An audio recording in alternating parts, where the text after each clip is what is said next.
Hello दोस्तों, नमस्कार। आज हम चर्चा करें राजस्थान पुलिस की भर्ती के बारे में। तो राजस्थान पुलिस की जो भर्ती है उनके बारे में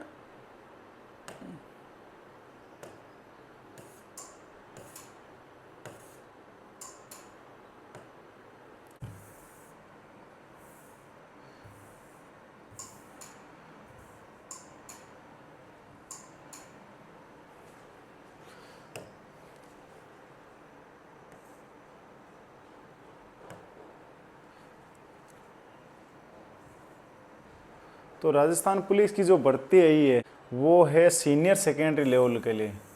जिनकी योग्यता सीनियर सेकेंडरी है, 12th पास है, वो इस भर्ती में फॉर्म भर सकते हैं। ठीक है। उनके बाद में ये फॉर्म शुरू कब से होने वाले हैं? तो शुरू होने वाले हैं 28 अप्रैल से 17 मई तक फॉर्म भरे जाएंगे। डेट क्या है? तो 28 अप्रैल से 17 मई तक 20 दिन का समय दिया गया फॉर्म भरने के लिए। उनके बाद में संशोधन के लिए 5 से 3 दिवस के लिए। तो अपने संशोधन का दिक्कत नहीं रखनी है, जो फॉर्म है वो पहले ही चेक करके सही भरना है। ये विशेष बात है, ये ध्यान रखना। ये क्या है? एक ही आवेदन किया जा सकता है। अगर आप सोच रहे हो कि हम अलग अलग ज़िलों से अलग अलग फॉर्म भर दें तो वो फॉर्म स्वीकार नहीं होगा। सिर्फ और सिर्फ आवेदन एक ही आवेदन मान्य होगा, एक ही। ठीक है। उनके बाद में आवेदन करने की प्रक्रिया क्या है? तो ये OTR का जो रजिस्ट्रेशन किया गया उनके बाद में ये फॉर्म SSO ID के माध्यम से भरा जाएगा। ठीक है। उसके बाद में ये एक खास बात है, अभ्यर्थी को इस ऑनलाइन आवेदन पत्र का प्रिंट अपने पास सुरक्षित रख लेना चाहिए। क्यों रख लेना चाहिए? क्योंकि ये आपको फिजिकल टेस्ट, जिस समय आपका शारीरिक परीक्षण होगा उस समय ये आपको चाहिए। तो इसका आप विशेष ध्यान रखना। ये आपको प्रिंट करवा के अपने पास में रख लेना है। ठीक है। उनके बाद में है ये हेल्प डेस्क नंबर है। अगर फॉर्म भरने में या और कोई इश्यू आ रहा है तो इन नंबर पे संपर्क कर सकते हैं। ये बात हमने कर ली है, जो फॉर्म भर गए वो शारीरिक दक्षता परीक्षा के समय साथ लाना अनिवार्य होगा, ये ध्यान रखना है ना। तो इस फॉर्म का प्रिंट निकाल के रख लेना अपने पास में। उसके बाद में पंजीयन शुल्क हो गया।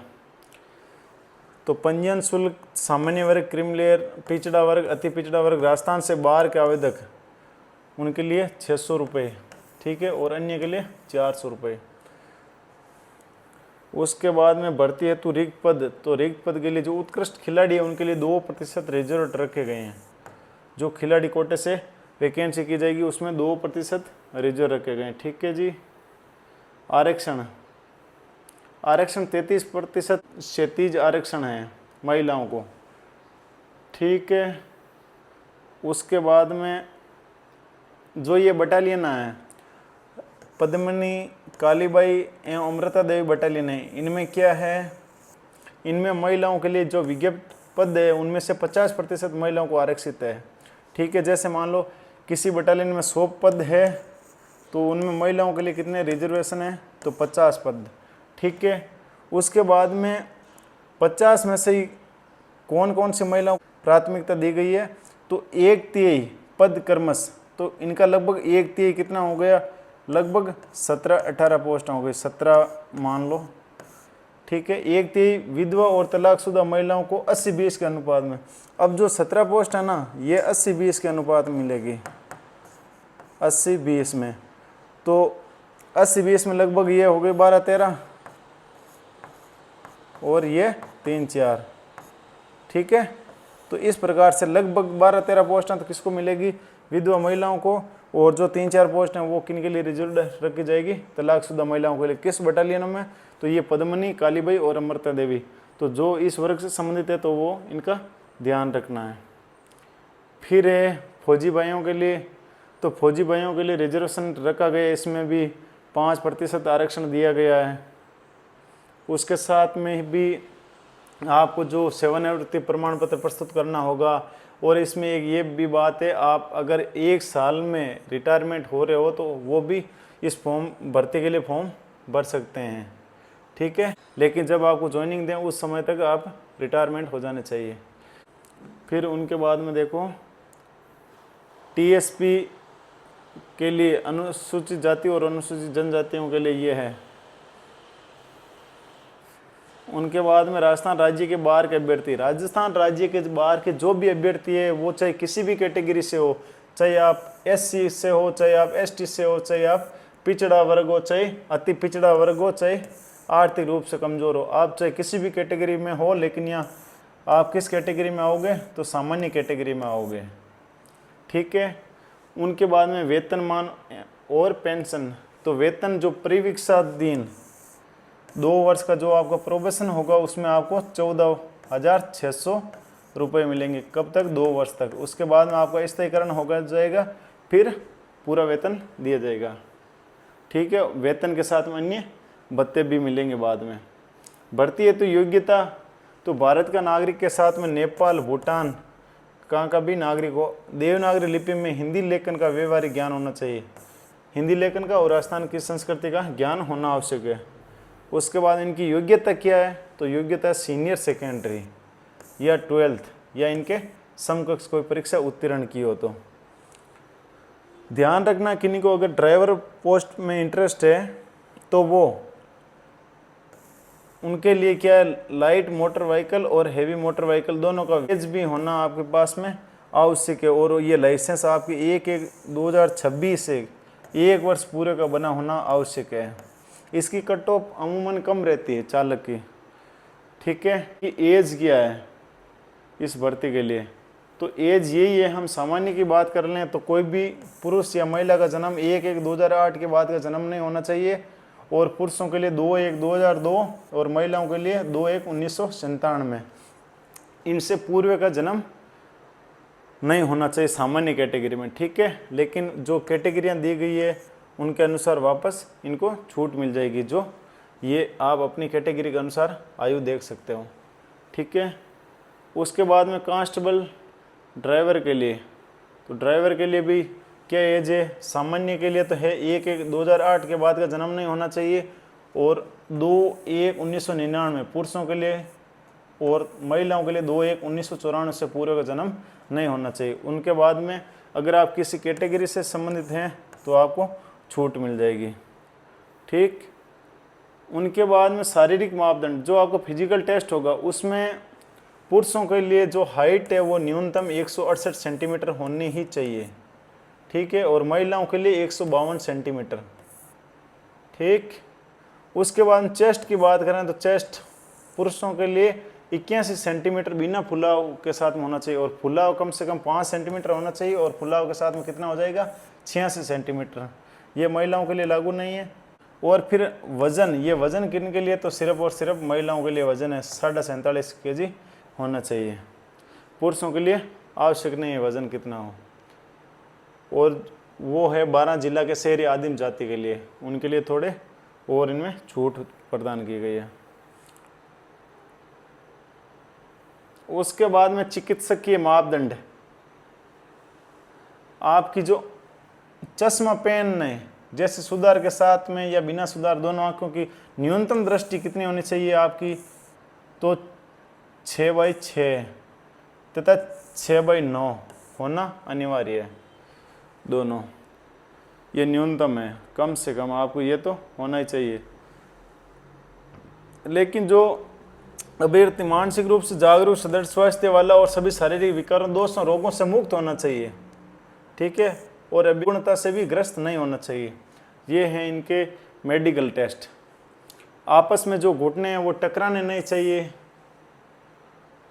नसें फुली हुई होना, बेंगापन, रतौंधी, रंग दृष्टि दोष, हकला कर बोलना, पैर सपाट, नीचे से पैर क्या सपाट होना, हर्निया, शल्य प्रॉब्लम या अन्य कोई विकृति अंग भंग हो जो कर्तव्य पालन में बाधक हो, तो वो नहीं होना चाहिए। नियुक्ति के लिए अयोग्यता है। ठीक है। ऐसे पुरुष महिला जिनकी एक से अधिक जीवित पति या पत्नी हो, ठीक है, वो पात्र नहीं माना जाएगा। एक से अधिक किसी अभ्यर्थी को इस नियम के कारण छूट दी जा सकती है यदि सरकार संतुष्ट हो कि ऐसा करने के लिए विशेष आधार है, कोई आधार के बेस पे छूट दी जा सकती है। और 1/6/2002 के बाद में 2 से अधिक संतान हो वो सेवा के लिए पात्र नहीं होगा। ये ध्यान रखना विशेष। जिनके 1 जून 2002 के बाद में किन्हीं के भी 2 से अधिक संतान है वो इनके लिए पात्र नहीं होगा। और इसमें एक ये क्या है, 1 जून 2002 का विद्वान उसके बच्चों की संख्या में बढ़ोतरी नहीं होती जहाँ इसके पूर्वोत्तर प्रसव से केवल, मतलब 1 जून 2002 से पूर्व तो केवल एक ही बच्चा है, लेकिन जब बाद में अगर कोई बच्चा हुआ है तो वो 1 से अधिक बच्चे, मतलब जुड़वे बच्चे हो गए तो उनको किस प्रकार से गणना की जाएगी, तो उनकी इकाई समझा जाएगा, मतलब एक ही समझा जाएगा। ठीक है, तो ये है बच्चों से संबंधित। उनके बाद में है जो किसी भी विवाहित अभ्यर्थी को नियुक्ति के लिए पात्र नहीं माना जाएगा यदि उसने अपने विवाह के समय दहेज स्वीकार किया है। तो दहेज तो स्वीकारना ही नहीं है। ठीक, प्रकरणों में लिप्त आपराधिक प्रकरणों से तथ्य छुपाने के कारण नियुक्ति से संबंधित प्रकरण में कार्मिक विभाग के जो लेटर है उनके अनुसार जो निर्देश दिए गए हैं पुलिस मुख्यालय स्तर पर गठित समिति के निर्णय के उपरांत ही नियुक्ति की कार्रवाई की जाएगी। यदि किसी आवेदक के विरुद्ध आपराधिक प्रकरण दर्ज है और ऑनलाइन आवेदन पत्र में चरित्र सत्यापन हेतु दिए गए कॉलम में इनका उल्लेख अवश्य कराएं। यदि आपके ऊपर कोई आपराधिक प्रकरण चल रहा है तो उनका उल्लेख आपको अवश्य करना है। प्रकरण कभी भी दर्ज हुआ हो और उसके किसी प्रकार निस्तारण यथा अनुसंधान दोषी नहीं माना गया है, दोषी नहीं माना पाया गया, राजीनामा, संदेह का लाभ, साक्ष्य का अभाव इत्यादि से बरी हुआ तो भी उसका स्पष्ट उल्लेख करें। मतलब आपके ऊपर कभी भी ऐसा कोई केस लगा है लेकिन बाद में आपके जो राजीनामा हो गया या कोई साक्ष्य के अभाव में आपको बरी कर दिया गया तो भी उनका उल्लेख अवश्य करना। सीधी सी बात है, अगर आपके ऊपर कोई केस लगा हुआ है तो उनका उल्लेख अवश्य करें, चाहे आप उन केस से वापस बरी हो गए हो। उनके बाद में बढ़ती है तो चयन प्रक्रिया। चयन प्रक्रिया क्या है, परीक्षा होगी, जो लिखित परीक्षा है वो कांस्टेबल सामान्य के लिए और चालक के लिए सेम ही होगी। और शारीरिक मापतोल है, ये सिर्फ और सिर्फ पास करना है। ठीक है, उनके बाद में विशेष योग्यता है, अगर आपके पास में एनसीसी है या होमगार्ड है या पुलिस से संबंधित कोई विषय में आपने डिप्लोमा कर रखा है तो उनसे अलग अलग नंबर मिलेंगे। ठीक है, चालक के लिए कोई नंबर नहीं है लेकिन जो कांस्टेबल सामान्य उनके लिए है। ठीक है, इनके लिए चालक के लिए ये नंबर नहीं है क्योंकि उनके ये हो गया। और उनके बाद में इनमें कांस्टेबल बैंड के लिए भी ये लागू नहीं है। ठीक, कांस्टेबल बैंड के लिए तो परीक्षा भी नहीं है तो इसमें भी आप अपना भाग्य आजमा सकते हो। लिखित परीक्षा, लिखित परीक्षा का क्या क्या सिलेबस रहेगा वो देखो। लिखित परीक्षा में विवेचना, तार्किक योग्यता और सामान्य गणित, कंप्यूटर का सामान्य ज्ञान, मतलब आपको रीजनिंग और जनरल मैथ के पर्सन 60 आएंगे और वो 60 नंबर के होंगे। उनके बाद में जीके, जो सामान्य ज्ञान, सामान्य विज्ञान, सामाजिक विज्ञान, समसामयिक विषय, महिलाओं और बच्चों अधिकारों और उनके लिए राजस्थान सरकार द्वारा प्रचलित सरकारी योजना संस्थाओं के संबंध में जानकारी। इनके पर्सन कितने आएंगे, तो 45 पर्सन आएंगे 45 नंबर के। ठीक है, और उनके अलावा राजस्थान के इतिहास, संस्कृति, कला, भूगोल, राजनीति, आर्थिक स्थिति, इनसे भी 45 पर्सन और 45 नंबर। तो सीधी सी बात यह है, एक तो इसमें जो जीके के पोर्शन में अधिकतर क्या दिया गया, सामान्य ज्ञान, सामाजिक विज्ञान, समसामयिक, ये आपके जीके का पोर्शन नहीं है। जो सामान्य विज्ञान है, ये जनरल साइंस आप जो हमेशा पढ़ते हो, इनके 2-4 पर्सन आने हैं। और जो महिलाओं बच्चों के अधिकारों के लिए, इनके लिए भी 4-5 पर्सन है। और जो बाकी क्या है, बाकी राजस्थान जीके है और ये भी राजस्थान जीके।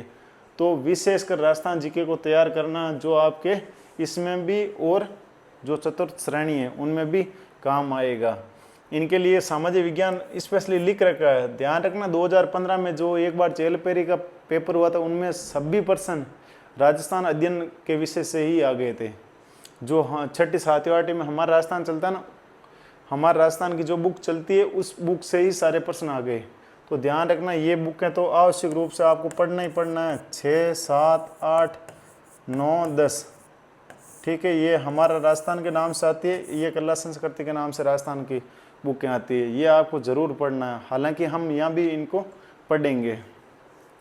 उनके बाद में एक ये लिखा कंप्यूटर का सामान्य ज्ञान, तो कंप्यूटर का सामान्य ज्ञान है, तो सामान्य ज्ञान के लिए अभी राजस्थान सरकार ने जो 6-7 के लिए चलाई है कंप्यूटर की बुक, तो वो आपको पढ़ना आवश्यक है। ठीक है, तो ये आपके किनसा हो गया, सिलेबस से संबंधित चर्चा हो गई है। इनके बारे में हम और भी बात करेंगे, जो राजस्थान के टॉपिक हैं ये भी अपने शॉर्ट नोट्स की भांति इनको पढ़ेंगे। ठीक है, लिखित परीक्षा है वो OMR बेस्ड होगी, OMR बेस्ड। ठीक,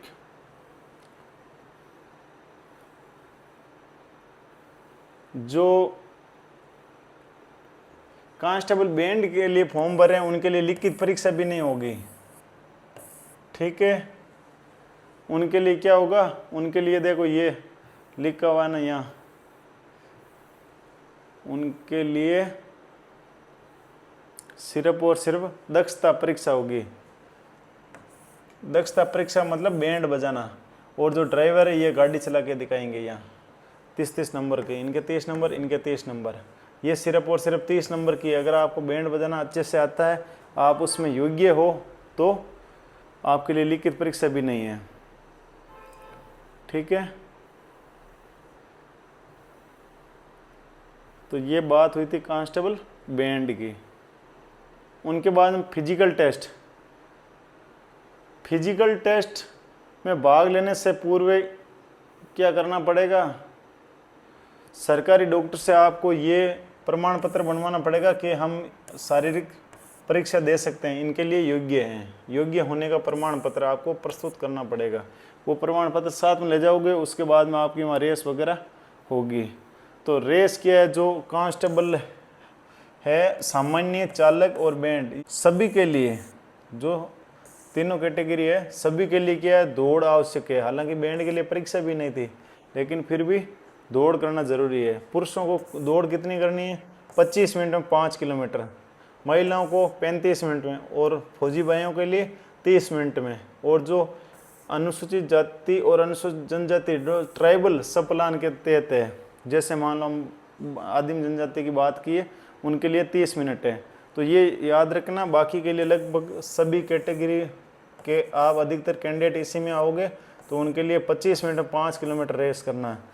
तो रेस धीरे धीरे सुबह शाम जैसे आपको टाइम मिले वो प्रैक्टिस करना शुरू कर दो। ठीक है, यही लिखा हुआ है, जो फिजिकल में फेल हो जाएगा उनको अग्रिम प्रक्रिया में सम्मिलित नहीं किया जाएगा, मतलब बाहर कर देंगे आपको वहीं से। शारीरिक मापतोल में अगर आपको लगता है कि जैसे मान लो चेस्ट फुलाव हो गया या रेस हो गई, कोई इश्यू आ रहा है, असंतुष्ट हैं, तो आप इनके असफल रहे असंतुष्ट अभ्यर्थी भर्ती बोर्ड के समक्ष 500 रुपये का शुल्क जमा करवा कर क्या कर सकते हैं, उसी दिन अपील कर सकते हैं, हाथों हाथ जब रेस हुई उसी समय अपील कर सकते हो। ठीक है, तो ये है इस भर्ती की रूपरेखा। उसके बाद दक्षता परीक्षा है। दक्षता परीक्षा के लिए चालक और बैंड के लिए, मतलब चालक के लिए आपको ड्राइविंग करनी है और बैंड के लिए बैंड बजाना। इनके लिए जो फिजिकल परीक्षा में पास होगा उनको सीधा यहाँ क्या करवाया जाएगा, उनके लिए यह परीक्षा होगी जो 30 नंबरों की होगी। ठीक, और इनमें वापस आरक्षण दिया गया है, 40% और 36% लाना अनिवार्य होगा। 30%, 25%, ये विभिन्न कैटेगरियों में अलग अलग है, इनको प्राप्त करना क्या अनिवार्य होगा, ये ध्यान रखना। लाइसेंस की बात कर ली है कि भाई 1/1/2026 से पूर्व का बना होना चाहिए, 1 वर्ष पूर्व का। दक्षता परीक्षा के प्राप्तांक अंतिम चयन हेतु सम्मिलित किए जाएंगे। मतलब जो आपको ड्राइविंग और बैंड की, बैंड में तो वैसे एग्जाम है ही नहीं है, और जो ड्राइविंग है उनके लिए लिखित परीक्षा, तो जो आपको ड्राइविंग में जो नंबर मिलेंगे वो अंतिम रूप से मेरिट में शामिल होंगे, ये ध्यान रखना है। फिजिकल टेस्ट है उनके नंबर नहीं जोड़े जाएंगे, लेकिन जो दक्षता परीक्षा है उनके नंबर जोड़े जाएंगे। उनके बाद में अगर आपके पास सर्टिफिकेट है, जैसे मान लो NCC सी का सर्टिफिकेट है, तो आपको 10 नंबर मिलेंगे, बी का है तो 8 नंबर है, ए का है तो 6 नंबर है।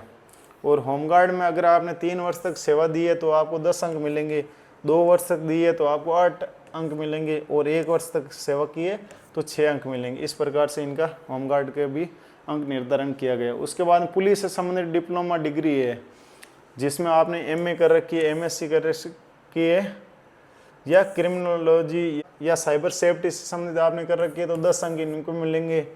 अगर आपने सिक्योरिटी मैनेजमेंट व सोशल साइंस, पुलिस प्रशासन या कानून के रूप में कम से कम एक विषय आपके पास में होना चाहिए, अगर उसमें आपने कर रखी है तो 8 नंबर मिलेंगे। और अन्य कोई डिप्लोमा प्राप्त है तो उसमें 6 नंबर। अन्य जो डिप्लोमा कौन सा, इन विषयों से संबंधित ही, मतलब पुलिस से संबंधित ही होना चाहिए आपके पास में। ठीक है जी, ये है। उनके बाद में है चयन सूची।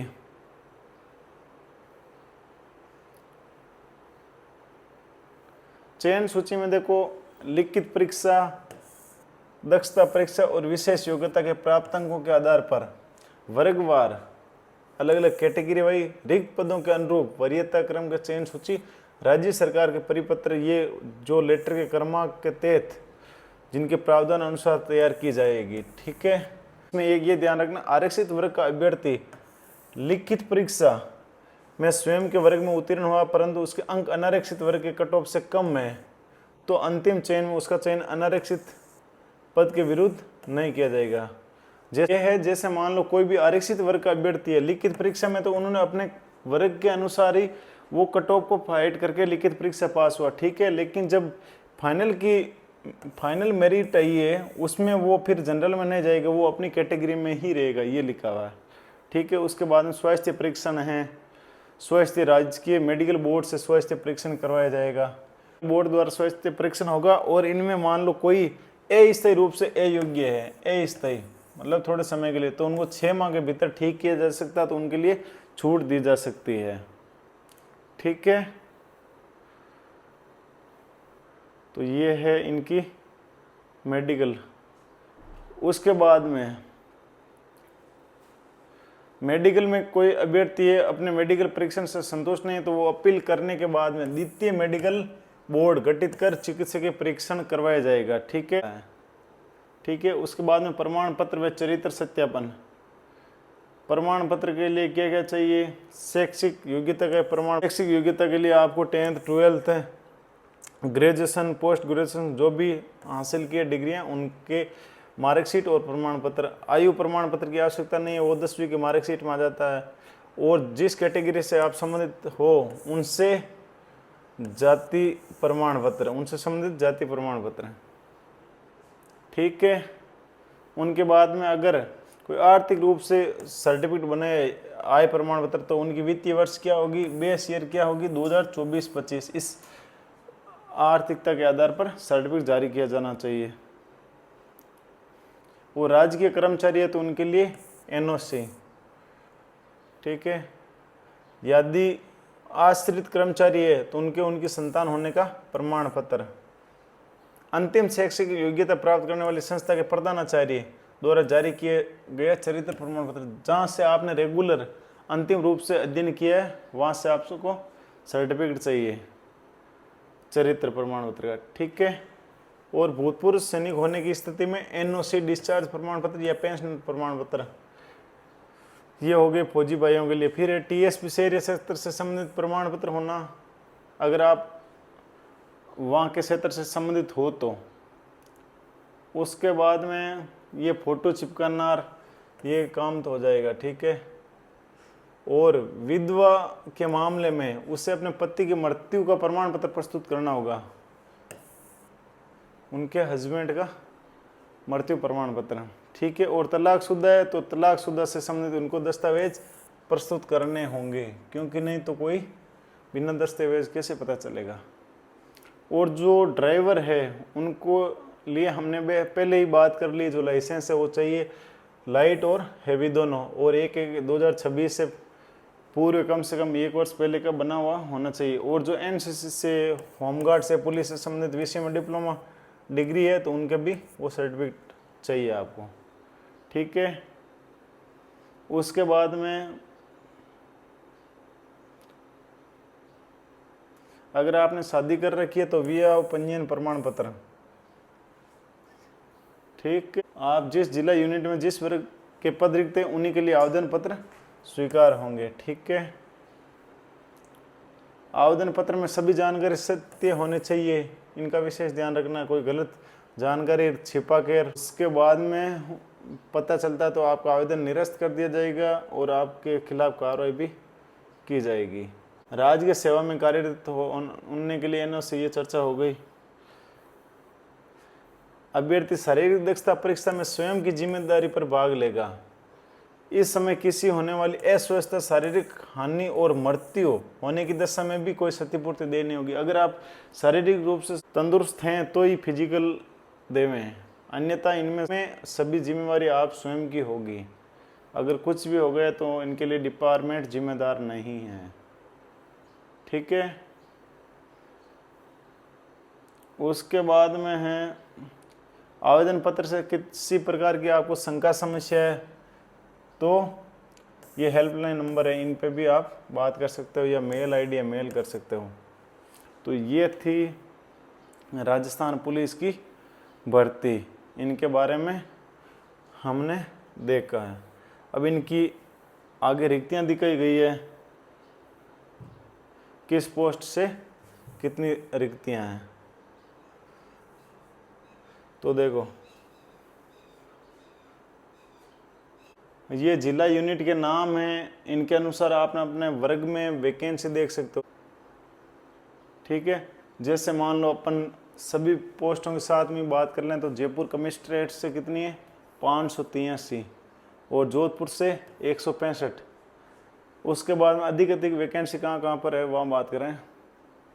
भीलवाड़ा से 106 है, फिर 194 जैसलमेर से है, 142 पाली से है, 123 जालोर से है। उसके बाद में कोटा शहर से 207 है, 100 वैकेंसी झालावाड़ से है, 137 वैकेंसी उदयपुर से, 165 चित्तौड़गढ़ से। तो इस प्रकार से। और ये देखो 153 राजसमंद से, 113 GRP Ajmer general railway police वहाँ से। उनके बाद में ये बटालियनों से वैकेंसी दी हुई है। देखो, जिनको दिल्ली में रहने का शौक है तो वो 8वीं बटालियन आरएससी दिल्ली में भी फॉर्म भर सकता है, उसमें 51 पोस्ट है। उनके बाद में ये दिल्ली वाली ये रही 11वीं बटालियन 12वीं बटालियन, ये भी दिल्ली में पोस्टिंग है। ये 13वीं वाली की जयपुर में पोस्टिंग रहेगी आपके अधिकतर। ठीक है। तो इस प्रकार से आप ये पद्मनी बटालियन के लिए 501, ये महिलाओं के लिए विशेष है, इसमें ध्यान रखना ना, जो हमने चर्चा इनकी की है। और कालीबाई बटालियन के लिए भी 501, अमृता देवी के भी 501। तो ये इनके बटालियन है। और डीडवाना कुचामन के लिए 168। उसके बाद में 387 ब्यावर डिस्ट्रिक्ट के लिए, जो नए डिस्ट्रिक्ट है उनको भी शामिल कर लिया। देखो, फिर है महाराणा प्रताप बटालियन आरएससी प्रतापगढ़, इनमें 15 वैकेंसी आई है। बालोतरा से 182 है।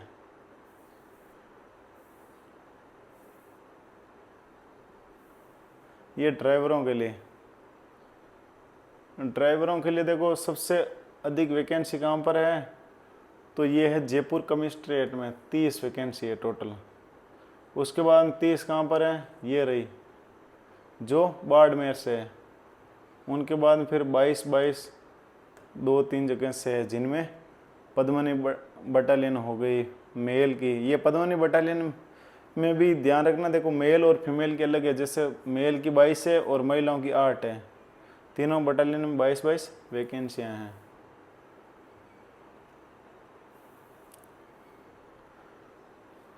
उसके बाद में बैंड के लिए, जिनके लिए परीक्षा भी नहीं होगी, तो वो बैंड के लिए कहाँ कहाँ हैं, इनमें सर्वाधिक वैकेंसी है महाराणा प्रताप बटालियन में 20 वैकेंसी है।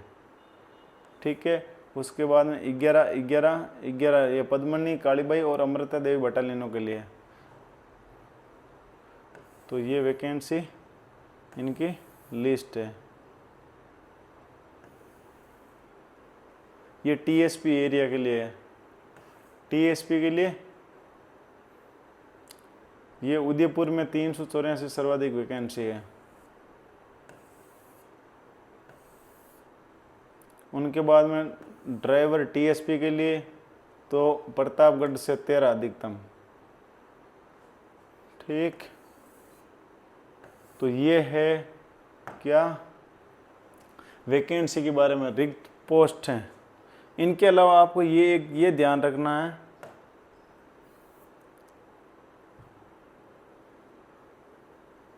अगर आपके पास में योग्यता के रूप में 12वीं कक्षा फिजिक्स और मैथ या फिर कंप्यूटर के साथ में आपके पास में योग्यता है, तो आप इस पोस्ट के लिए जो कांस्टेबल ऑपरेटर दूरसंचार विभाग है, पुलिस दूरसंचार में आप फॉर्म भर सकते हो। इसमें नौकरी भी आराम की रहेगी आपके, और इनमें प्रमोशन भी जल्दी होंगे। तो ये टेक्निकल के रूप में नौकरी रहेगी, तो इसमें आसान रहेगा, आपके सिलेक्शन भी रहेगा और आपके पदोन्नति भी रहेगी।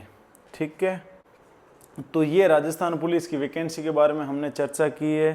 तो इनके बारे में आपको ध्यान रखना है, विशेषकर जो सिलेबस है राजस्थान का कवर करना, उनके साथ साथ में इस वैकेंसी के साथ साथ में चतुर्थ श्रेणी वैकेंसी का भी ध्यान रखना है। वैकेंसी की चर्चा की है हमने राजस्थान पुलिस के बारे में। और भी आपके अगर कोई क्वेश्चन हो तो मैसेज करें मुझे।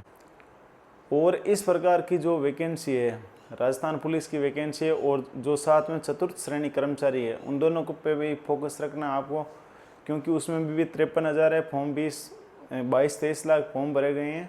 तो दोनों का सिलेबस, जो कॉमन सिलेबस है, वो हम यहीं यूट्यूब चैनल पे ही करेंगे, जिसमें शॉर्ट नोट्स के साथ साथ में जो एग्ज़ाम में प्रश्न आए अधिकतर, उसी के प्रकार में हम अपना पाठ्यक्रम पूरा करेंगे। धन्यवाद।